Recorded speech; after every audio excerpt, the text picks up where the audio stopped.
What if you have nobody at work that you can look at and say, that's a great leader. That's what I want to be like. Too many people are just surrounded by corporate types or inexperienced, selfish people in leadership roles, so they don't have an example at work. That's what this video is about. I'm going to give you a mental model, that of the commander. And while your business isn't at war and your stakes are financial or operational, the principles are the same. And I can say that because I've been a commander and now I'm a director in an engineering company. A couple quick points before we get started. Number one, corporate leadership is about diffusing accountability too often. Too many committees, cross-functional matrices. A commander is about total responsibility on one person. Second thing, combat is about friction and uncertainty and thriving in it. Too many group thinks, too many committees. Wartime commanders have to think and decide amidst total uncertainty. 3, management versus intent. Too many civilian managers focus on doing things, not letting the team know what the intention is, what success looks like. And then 4, the mission and the people. Too often in corporate life, it's all about the dollars, and the people get thrown to the side if they don't perform. Real commanders know you need everybody that's on your team to contribute, the team you have now. So let's dive in. I'm Mike Targus, retired Marine, founder of Decentralized Leadership Coaching. I did 21 years in the Marine Corps as an infantry officer. I've been a battalion commander, company commander, platoon commander, and got out in 2013. I've been working in engineering, project management, and sales ever since. So I've seen both sides, military and civilian, and I know what might work for you as a civilian leader. If this video hits home and you'd like a coaching kit so you can have this discussion with your people, the information is in the description, or if you'd like help doing so, get a hold of me, also in the description. Okay, let's dive in. How do you think like a commander? A commander has all eyes on them at all time, and thus has to be open and willing to observe things and learn. There's no room to just look good or make the numbers work. Commanders are concerned about the respect of their people at all times, both earning their respect and showing respect to them. So let's get ready to drop those old habits and build some new ones. Number 1, the mind of the commander. Total responsibility. Whether you accomplish the mission or not is 100% on your shoulders. And realizing this changes the way you think about everything. It's not that you can't make a mistake, or if you do make a mistake, you're done. It's that you have total responsibility. And because that responsibility is total, you're always looking at yourself and the team to make sure everybody's operationally ready. You're going to shift from a 9 to 5 or an 8 to 5 mindset. It's not that you're working 24/7. It's that you realize the people on your team have lives outside of work, and your concern is for their overall health and well-being. It's about realizing that the things that happen at work can follow people home. They follow you home. So do the things needed, provide the right encouragement, provide a boost when needed so that people know that they're not alone. And the other critical aspect of your mindset as a commander is that you are no longer the person down there doing everything. You're responsible for making sure the group is doing what they need to, knows how to do it, are supported in doing so, have what they need to get the job done. And there are times to get down there and help, yes, but ultimately your success is measured by the success of the group. I'll say that again. Your success is the success of the group. So if you look great, but the group can't get the job done, that's a poor reflection on you. That's a big mindset shift for a lot of people. Number 2, you got to build the bonds, build the team. I remember thinking on our deployment to Afghanistan in 2012, as I'm out there in Kajaki district, thinking most of my job as the battalion commander was already done before we even got there. Building the team, training people to work together, not just the skills, but how everybody relates to each other. What does that mean for you? Your people need to be able to rely on each other, to know that they're not alone. They have to trust each other, because if they don't trust each other, they don't take risks. They don't come up with new ideas. They don't try new things. And part of trying new things is throwing things out there that parts of the group are not going to agree with. But you want a healthy amount of friction, a healthy amount of discourse and disagreement. Respectful, but healthy. And what you see on some teams is you just can't disagree like that, because somebody's going to get worried about hurting somebody's feelings. And, you can easily do that, but you got to be able to talk about things on the table and be disappointed because it doesn't go your way, or you realize sometimes things will go your way. But ultimately, you have to have these varying perspectives on things so you can uncover more potential correct answers to situations. That's the only way to get the most out of individuals. And that might be a little counterintuitive, but the way you get the most out of individual people is by having those different points of view and telling some people, no, we can't do it that way. We're going this way. Having disagreements.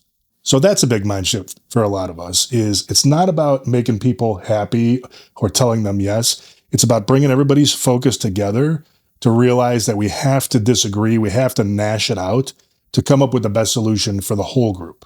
And oh, by the way, you have to be in there with your ideas getting shot down with the rest of the group at times too. And you have to model the resilience. It's okay to show people that you're disappointed in something, but you have to move on from it. And if you do it, then they're going to do it. 3, decentralized execution. Decentralized execution. This is the only way to maintain speed and adapt to local situations on the ground.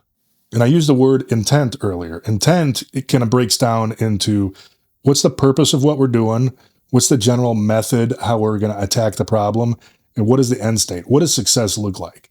And think about what happens when people realize what that is, the purpose, the method, and the end state. They can make decisions without you being there. And now you have to be okay with them making decisions without you being there. And trust me, you want them to do that within the boundaries, which is where the method comes in, which is where the purpose kind of steers the decision making. And then the end state pulls people toward it. Now you might ask yourself, well, how do people operate autonomously in that construct? It's because you're not telling them how to do every little task. It's okay for you to tell people what needs to be done, but you got to leave the how they get there to them. That's autonomy. Because what happens when you get a little bit too involved in telling people how to do things? What are you telling them? You're telling them that you don't trust them to get the job done. So you got to weigh the benefit of the way you want things to get done, like how you would do it, against giving people the freedom to act. And probably, aside from the most extreme situations and circumstances, you want to err on the side of letting people do things in the particular way they know how best, as long as the what or the objective is still attained. And it may help you to know that directing how people do things is really just a sign of anxiety. It's not that things are going to get done a lot better because they're your idea. It's more of your need for control of the situation. So one way you can control that is by setting risk thresholds. So when things get to a certain dollar amount, you're notified, or your boss needs to be notified. It's okay to set boundaries like that. What's the key thing? Making sure people know what they are. But if you forget everything else, the mindset shift you're looking for here is decentralized execution allows people to react to the situation on the ground, where if you don't do it that way, if you don't have decentralization and require everything to be brought to you, people are going to be waiting on you to make a decision. The last pillar, you're under pressure as a commander all the time. And you probably feel like you're under pressure all the time at work. But the difference is the commander needs to show calm in the face of the enemy, in the middle of the storm. And this might be something you just have never thought of. When something happens at work, you think by appearing worked up motivates people to do better. It doesn't. It probably scares them, or even worse than that, makes them lose respect for you. So you have to model calm. It doesn't mean things aren't going to get done. You can still ensure things get done, but you're going to set the baseline for how you want people to react when trouble strikes. And what does this do? This shows people a predictable reaction from you, which is what you want. Because if people can't really tell how you're going to react, they don't trust that you're going to be even-keeled, they're not going to bring you problems. And you want them to bring you problems so you can defuse them as soon as possible. I say this all the time. If people aren't bringing you, they don't trust you enough to bring you information, particularly the bad information, you're going to just be on this whole different planet than the rest of your people. And it's easy to say you got to take feedback from people. Easier said than done. I have trouble with that at times. But what you have to keep in mind is everything you do and every person on your team at all times it's got to be in the interest of the group, the whole team. So with that said, yes, you do have to take feedback from people if something's not clear, or if an overwhelming majority of the team thinks you're going in the wrong direction. You have to listen to that. You have to consider it. It's not a sign of weakness to change direction. Fickle is only when you change direction in isolation after committing to something. But if the whole team sees you going over the edge of the cliff, a savvy leader is going to have their eyes open and be humble enough to take that criticism. Okay, 3 principles to guide your mindset and decision-making like a commander would. Number 1, the mission and the people always in balance. You have to get the job done, but you have to take care of your people in the process. And you have to lead the team you have. People are not expendable like that. Number 2, decentralize, more flexibility, more agile. And one thing I didn't mention earlier, but your higher performers, they need that freedom to operate. And you get decentralization by making sure everybody knows what success looks like or your intent. And number 3, conflict should be healthy. It's okay to have people argue. You might need to moderate that a little bit, but you want people to feel like they can bring different ideas to the table, express them, disagree, and really gnash it out. And keep this in mind. If people aren't arguing about things, it doesn't necessarily mean they agree in the first place. And 3 actions you can use today. Lead with intent. Describe what success looks like. In fact, that's the way to say it. Here's what success looks like, and then describe it out. Consider using the purpose, method, and end state way to break it down. Lead feedback yourself. Set the example. Go to people.